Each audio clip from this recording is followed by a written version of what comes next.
When I was 24, I managed 120 employees, and I figured out this one thing that helped me not lose my mind while I was doing it. And today what I wanna do is I wanna share with you that one thing and how you can implement it in your business to make sure that you also don't lose your shit. Here's the thing, the way that I was able to not lose my mind had nothing to do with like marketing or sales or money or any of that stuff. It had to do with understanding how to manage large groups of people. And the one thing I realized that made the most difference was learning how to set expectations. So there's 4 levels of expectations I'm gonna walk you through in this video. The first one is core values. So here's the thing. Most businesses, if you chunk it up, they have about 4 levels of expectations, which is really like 4 places to make expectations, 4 places to verbalize instructions, whatever you want to call it. So core values are the base of everything else because essentially they are the filter in which you build everything else through. So for example, if I have a core value of speed is king and a customer comes in and they're inquiring with our customer service department and my customer service doesn't answer for 2 hours. Okay, well, that conflicts with our core value. So if my core value is speed is king, my customer service procedures will all be ones that revolve around speed. AKA one might be, hey, always resolve a customer inquiry in 5 minutes. As you understand, core values inform the rest of the pyramid. So values are the filters in which you make decisions to build all the rest of the expectations in the company. And so for example, lots of people supplement values for rules. And so they have lots of rules that people follow, but people do not understand why the rules exist, the importance of the rules, or get any reinforcement from the rules. And so you end up with this company where it got like between 10 and like 40 different rules that people are expected to follow. And the thing is that the likelihood that someone follows a spreadsheet with like 40 rules on it is very low. But the likelihood that someone can remember like speed is king and they can chant that in their head all day, the likelihood is much higher. And so I will always gravitate towards companies that lead by values rather than leading by rules because one, it's inspirational. It's like we're going towards this thing rather than rules, which are usually written in a way that's like going against this thing. Don't be late, never say these words, always do this. And they're have much of a negative connotation. If you want people to be inspired, then lead with values. And values serve as a filter in which people can then, every time they're met with a decision to make, filter it through that value and decide, should I do this or should I do that? Well, if speed is king, then I will do this and I will act in accordance with our values. So for example, if I wanted to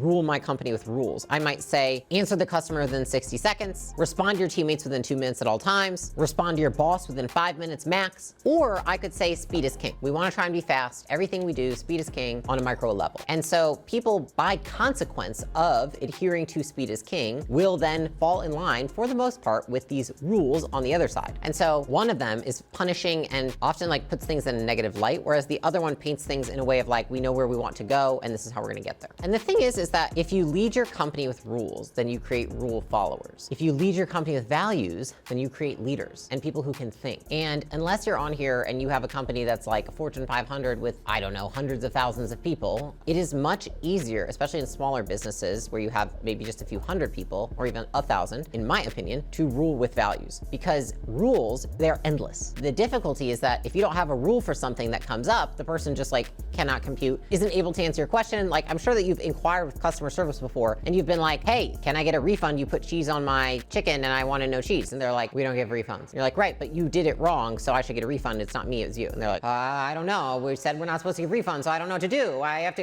get my manager, but my manager's not in, so I don't know. And you're like, dude, can you like make a decision? And the reason they can't make a decision is because there's no rule that was in place for them to make a decision and they don't have values. So they don't have a frame to make decisions that are not foreseeable. And so values give you a framework to make decisions that have not occurred yet. And so when someone steps into a new scenario, they can apply that value or decision-making framework to that scenario rather than have to wait for a rule. And it also allows you to move faster. The thing about values is that they should inform behavior. And so an example would be one organization has the value speed is king. Another organization has the value pace yourself. Those are probably fit for very different companies and probably both advantageous for different companies. Speed is king might be very advantageous for a company, for a B2C makeup company, and they're just booming and they're growing super fast. And they're like, speed is king. We've got to fill these orders fast. We're gonna get back to customers fast. We've got to market fast. Versus pace yourself might be a better mantra for a company, say a dental clinic that's looking to scale from 1 to 20 dental clinics. And quality of service is very important. You know, making sure that we get things right and do things by the book is very important because there's high compliance standards, you know, versus over here where there's much less. You want to make sure that the values also play to the strategy of the business and will help you achieve those goals faster, yes, but in a way that also protects protects you from the downside. So for us at acquisition.com, we've got 3 values. We've got unimpeachable character, sincere candor, competitive greatness, right? And the reason I have those values is because of a few things. Competitive greatness, I want people who don't just want a job to make a paycheck. I want people who do work to be great, and they exemplify excellence through their work, and this is the way that they demonstrate their excellence to the world. Why do I want that? Because that is what I am doing in mind. I had my last company in which I think a lot more of it was to make money, but I no longer am thinking about making money. I'm thinking about how do I build something amazing, incredible, that's long lasting, right? And so I want other people who think that way. The second one, sincere candor, is because we have a portfolio of companies. We have to give them advice to help them grow. If we don't get the truth from them, then we cannot give them good advice. Shit in, shit out. I need people who are sincerely candorous. If I don't have people that are sincerely candorous, I can't help them grow their business. And the last one is unimpeachable character, which is, I find, a huge aspect of acquisition.com is our brand. And so I want to make sure that everyone that works within acquisition.com, as well as the people that we work with, are people that I am proud to associate with, both inside work and outside work. And if one of those does not feel good, then I don't think it makes sense to work with them. And that's just because I think that that helps uphold our brand. Because if I had somebody, for example, on my team who was like married, but on the weekends, snorting coke off a stripper's ass, and y'all knew about it, you'd probably be like, seems really weird, and now I feel very differently about their brand. And I'd be like, me too. Now, the second piece of the pyramid is brand promise. Okay, a brand promise is essentially the core values almost displayed externally. A brand promise is often tied to strategic metrics that drive the business forward. They tell your customers what your internal values are, as well as what to expect in terms of results or service or experience with your company. Okay, so let me give you some examples to exemplify this. Your dream haircut in less than an hour. 15 minutes or less can save you 15% or more on car insurance. I'm sure you've all heard that one. Your questions answered in 5 minutes or less. We will get you your package by 10:30 a.m. the next day. Or even Jimmy John's. I go there all the time. They won't deliver if it's not 5 minutes. These are all brand promises. And so essentially what a lot of these companies have done is they have taken their internal vision, mission, values, and they have operationalized them into brand promises that are seen externally. If you think about it like this, at acquisition.com, one of our values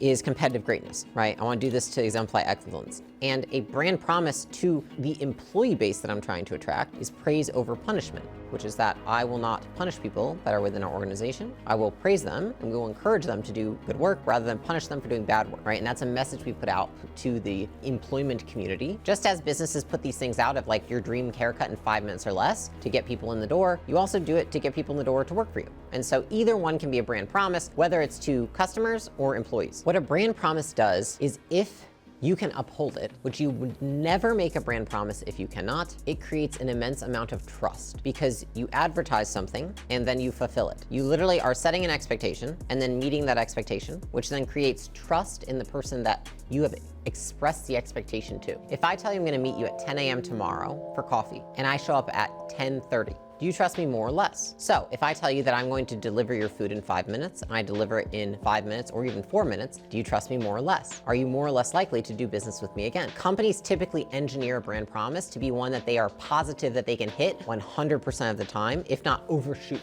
And so then when they do this, they have an opportunity out there into the marketplace to gain people's trust because they know that they're gonna hit 100% of the time. So for example, in Gym Launch, when we had a customer service department, I said, we will get back to you in 5 minutes or less because I saw that our first response was always within 90 seconds. So if it's always within 90 seconds, I'm pretty sure 5 minutes is reasonable. And people were very impressed because they were like, wow, you guys are so fast. And they were always like, holy crap, it said it was gonna be 5 minutes and it's like 2 minutes. I would never have set that target if the average was like even 4 minutes because I'm like, oh man, if something happens, somebody had to go to the bathroom like and 1 minute off. So you always have to really undershoot with that. So the next piece of the pyramid that we have are departmental expectations. So this is essentially how you take the core values and how you take the brand promise and you flow them down and disseminate them down into the departments you have of your company. So here's a common scenario, right? So say you're a restaurant and a customer comes in at 11:15 and they want eggs, but you stop serving breakfast at 11 a.m. How does your employee know that it's okay to serve eggs or not? Do you expect them to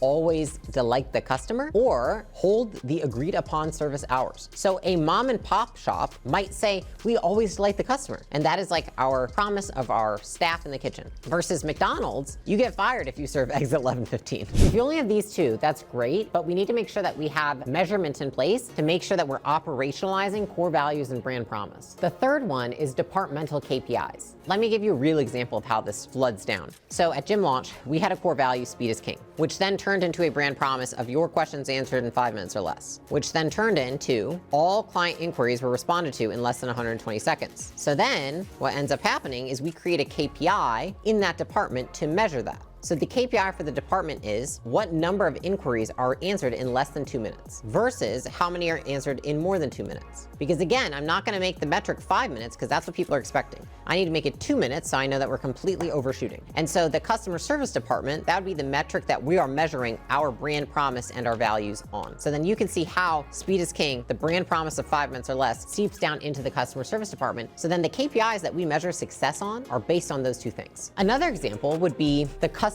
is always right. Say we have a company, it's like the core value is the customer's always right. Say it's a chain of hair salons, right? And so the customer's always right translates into a brand promise of your dream haircut or your money back. So all the stylists get measured on this. Did the person bring in a picture of the haircut they wanted and show it to the stylist before the stylist started? And then did that stylist get approval from the master stylist that there is a picture and they have confirmed this is the picture of the haircut? And then we measure the effectiveness of that by how many people refer somebody else to that salon. This is actually a real salon that exists, and I think it's actually one of the coolest models I've seen. So they promise you your dream haircut because they say, oh, the key here is that we have people bring in 1 to 3 pictures of the exact haircut they want. And then we get approved by the master, approved by them, and then we measure based on how many people refer somebody else. Really cool. So if we have a core value and we have a brand promise and we don't have departmental expectations, here's the issue is that people don't know, including you as the boss, if people are upholding the brand promise or the core values. I have a different video where I talk about accountability, but it's essentially expectations plus measurement times reinforcement. And so if we have expectations, the way that we know that those expectations are occurring is by measuring them. And so having departmental KPIs is essentially measuring our core values and our brand promise. And the last one is individual role KPIs. Role expectations are simply departmental KPIs tied into the role and then measured against their performance. Let's take one of the scenarios we already did. Core value speed is king, which translates into your question answered in 5 minutes or less, which translates into a departmental KPI, how many inquiries are responded to in less than 120 seconds, which translates into a role expectation of making sure that 80% of your inquiries are responded to in less than 120 seconds. So essentially what you do is you look at the departmental KPI, and then based on that, you determine what the average needs to be for each person in the department so you can set a benchmark for them. So you look at what you want to have as a department and then translate it down into a benchmark or a medium that you give to each employee. The reason that role expectations are important is because you can measure a department, but to understand how to improve a department, you have to understand all of the units that add up to the whole. If you want to improve the department, a lot of the times people are like, oh my gosh, how do we get our stats up? It's like, actually, we have 3 people that are complete top performers and they're actually exceeding the goals, when then we have 2 people who are dragging us down. And so we don't need to train 5 people, we need to train 2 people. And a lot of bosses make the mistake of looking at a department that's underperforming and saying, oh gosh, I have to train this entire team on all this stuff. It's like, no, you've got to train John. John sucks and he brings down the average of everybody there. A lot of times the lift that you have to put into a department to raise it is actually much smaller than people think, but they just don't dive into the details of looking at who are the exact people on your team who are bringing the average down. Now, if you can do that, it saves you a lot of time and resources. So what having these KPIs does is it really helps with managers for knowing how to manage their employees. Because essentially what you can do is say, here are the KPIs that we need for the department. Here's the KPIs we need for the roles. And then based on where those KPIs are at, it's either green or red. And then they know, and the employees know, and they know where they sit on a performance spectrum. So it's much easier for people when they have a measurement in place to know whether you're effectively carrying out the brand promise and the core values. So let me give you an example to exemplify the difference in a verbal cue to somebody.